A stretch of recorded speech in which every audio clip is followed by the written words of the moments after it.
Hi everyone, Magnus here, back with some more Live Explained Rapid Chess.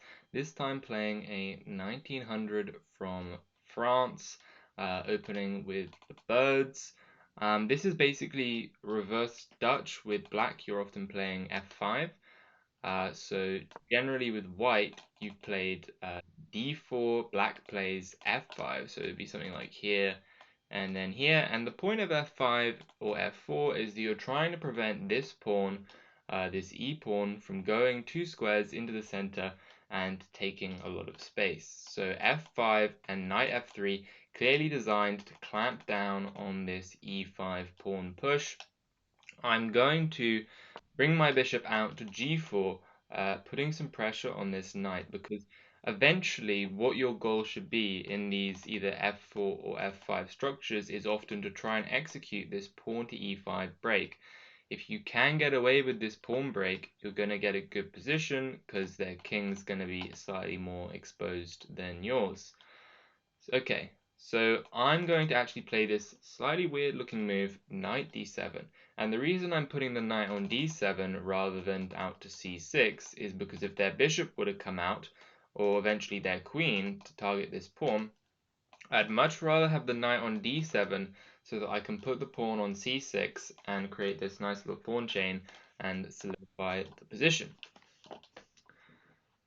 So I am now threatening this pawn to e5 break.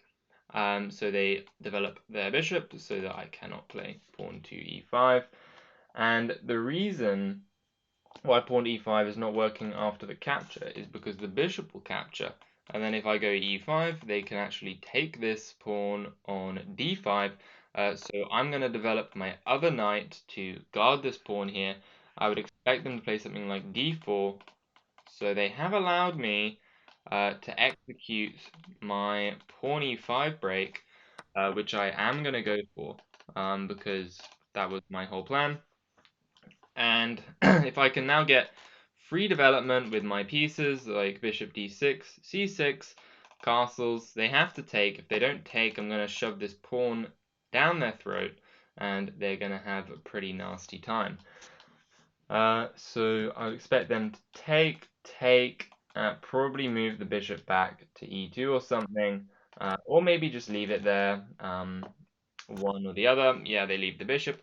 I will develop my bishop to d6, where it is nicely spying the king, and then simple castles should get me a good position. They're not really threatening to take my knight here, because then my bishop will take back, attacking their rook. If they try and block it up with pawn to d4, that will leave them with a backwards pawn.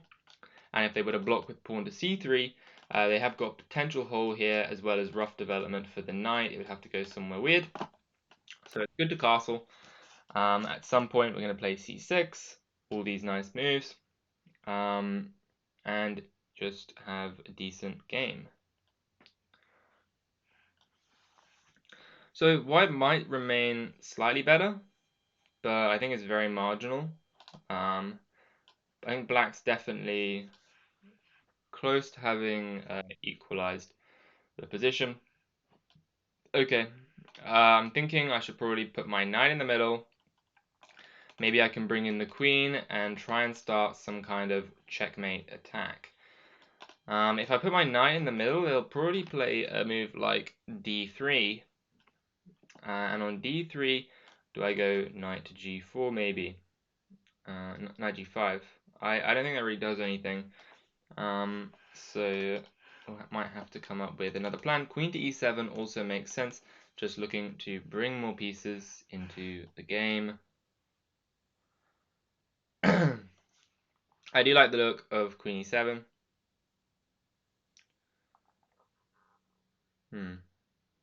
Yep, I'm gonna play queen to e7. Just connecting the rooks, looking to bring my rook into the game. Maybe I can end up playing for c5 and d4 down the road, or maybe I'm just going to keep it solid with c6 and bring the rook.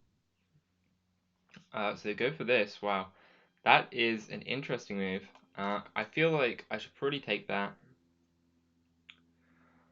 If they take back with the pawn, I don't really know. Probably makes sense as their move, yeah. So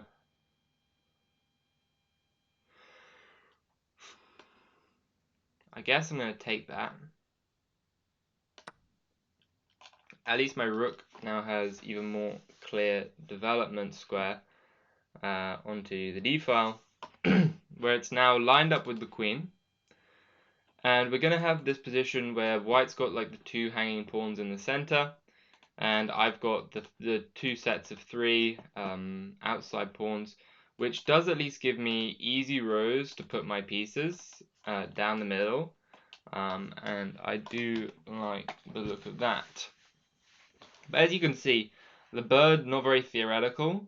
You're just kind of gonna get a position and try to play it. So let's say I go here. They can take, sure, but maybe I can take on e3 as an in-between move. If they take here, can I take this? They take my rook.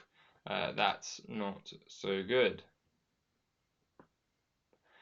So at the same time, I might have moves like knight to g4, like this knight going here.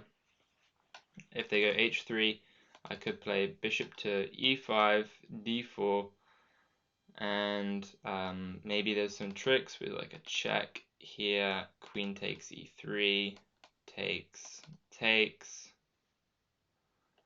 or even takes queen h6, setting up bishop g3. So what I'm looking at is knight g4, h3, bishop h2, king h1. Oh wait, no, that doesn't make too much sense actually.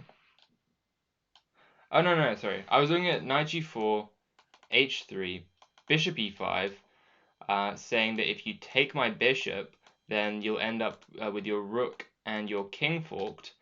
And if you go for d4, then I can check you, you move the king, I take on e3, and then if you take my knight here, I have queen h6, and I don't actually see a good way for them to stop bishop g3.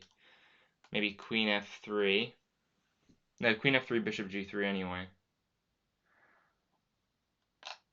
I think this is good. So I'm going to go for it. Setting up the attack with the pieces here. Now makes sense why the queen can get to e7, which is nice. So I think h3 is definitely like the logical move that you'd want to play. g3 just gives me like all kinds of hooks to try and jump in on. So if g3, I'll probably just play like h5 or something, and then try and put a knight in the middle. So definitely an interesting line. Probably, yeah. So as I was saying, h3, bishop d4, d5, bishop checks, king moves, queen takes e3. So bishop goes to e5, inciting the move pawn to d4, so that their bishop gets locked out. But more importantly, this e3 pawn is destabilized. And when the e3 pawn is destabilized, my queen will be able to take that pawn and then retreat to the h6 square if the position were to open up, and the king ends up on h1. Equally, on this move pawn d4, I could just play bishop to g3, which could be even more simple, but then maybe rook f3, and could be some complications.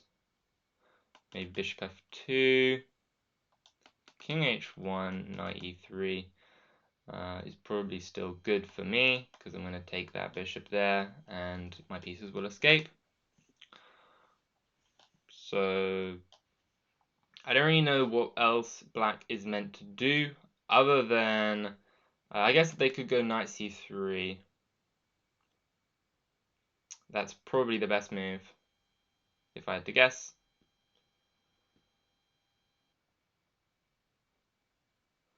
Yeah, I think knight c3 is actually fine for them, which is a little bit annoying.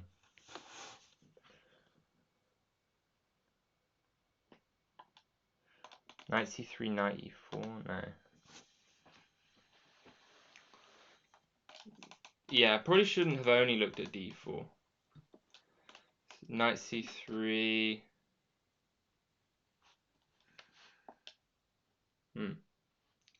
It seems like might have made a small mistake there. So I'm guessing that this is the only move right now.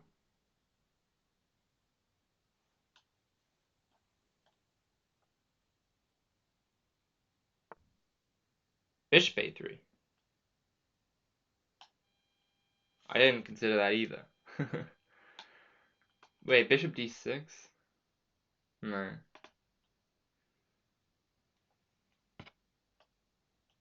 c5. I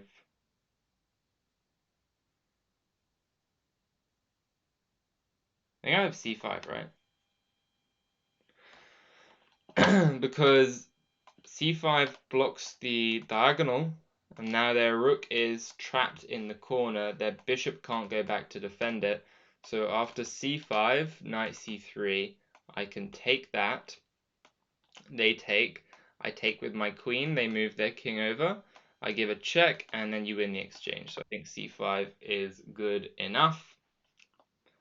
Like pawn d4 might still get played, but pawn d4 we get the same kind of line that I talked about before with bishop h2, queen e6, queen e3, and queen h6.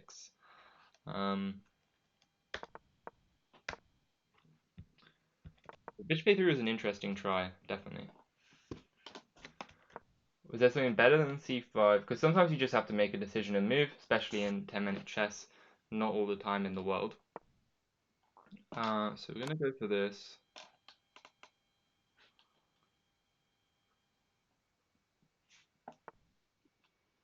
Okay, queen takes. And my point is I have queen h6 at the end. Hold on, did I have g5? Oh no. Here we go again. g5, queen h4 though. It's still fine, probably.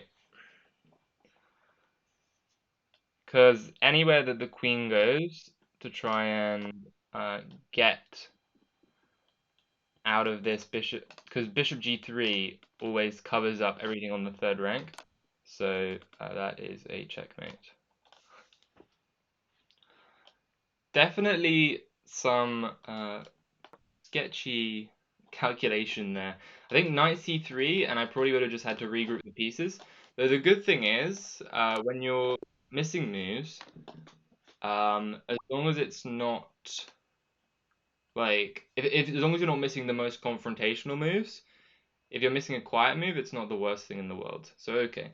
90 accuracy, we basically made one mistake. I'm assuming that was probably the unsound moving about. Apparently this is theory, didn't really know that. I just knew that I wanted to play pawn e5, and as you can see by the evaluation bar, black has already pretty much neutralized the bird here. So we have de-winged the pigeon, and we are doing nicely. Apparently, oh, engine likes pawn to h5, so just launch the attack. I love that.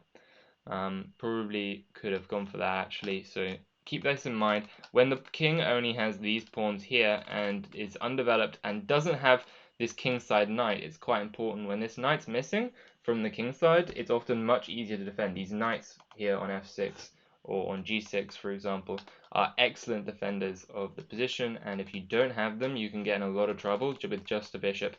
So engine saying pawn to h5, and is actually saying that bishop takes e5 is necessary. Because let's say you play knight to c3. This knight has no forward movement. Let's say queen e2 something. I don't know. The engine's already just saying that like black's much better after like castling long, and you can bring the rook in and start launching these pawns. So this would have been a very nice idea. Long castles is actually definitely interesting here. I'll keep that in mind for next time. But bishop e2, we just make some moves. And apparently knight f to g4 is good, because on h3, Wow, there's a knight sacrifice. And then knight takes on c4, followed by queen e3 and queen g3. And you can't get out. That's crazy. That's really, really interesting.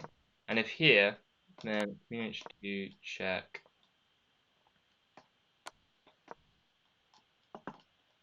Apparently bishop h4 and queen g3. And basically the king is going to get forced out to the e file, where it will then just be destroyed by the rooks down these open center files. So that is pretty brutal. But anyway, h3, bishop to e5 is the best move. But h3 was definitely a mistake. If you'd gone for knight c3. Oh, of course, yeah, on knight c3 there was just bishop h2. I forgot that I was actually making a threat. Of course. And then I can play bishop e5 or something. So knight c3 wouldn't have actually been a good move. So this whole plan wasn't actually that bad, to be honest. When apparently the best move is g3, and I can still play bishop to e5, and maybe you have to play something like knight to c3. But then apparently there's this sacrifice, which is definitely cool as well. So there were all kinds of tactics on the weak king. Bishop to e5, bishop to a3, c5 is the only move because you want to keep the status quo with all of the tactics that I had mentioned earlier. d4, h2, queen takes e3 is terrible. Apparently this is the missed win. I should have taken with the knight. What about rook e1 though? And apparently you just bring back the bishop. And then put your other knight in the center. Wow, going for this fork. That is nasty stuff. That would have been a good find. But I'm not exactly sure what was wrong with queen e3 then. How is white meant to play? Oh, white's meant to sacrifice the rook. This is like the only move to stay in the game. And then you can take here. And then... then apparently this is a check. And the game ends in a draw. Of course it does. It always ends in a draw.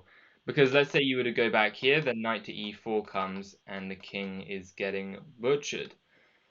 So that's apparently how the game should have ended. But after you take and queen at h6, the game is effectively over. There is no way to stop this bishop to g3, queen h4, and bishop g3 ends the game. So if you guys did enjoy this attacking game, trying to show you how to beat the bird, please do consider liking and subscribing, and I will see you guys in the next video. Bye.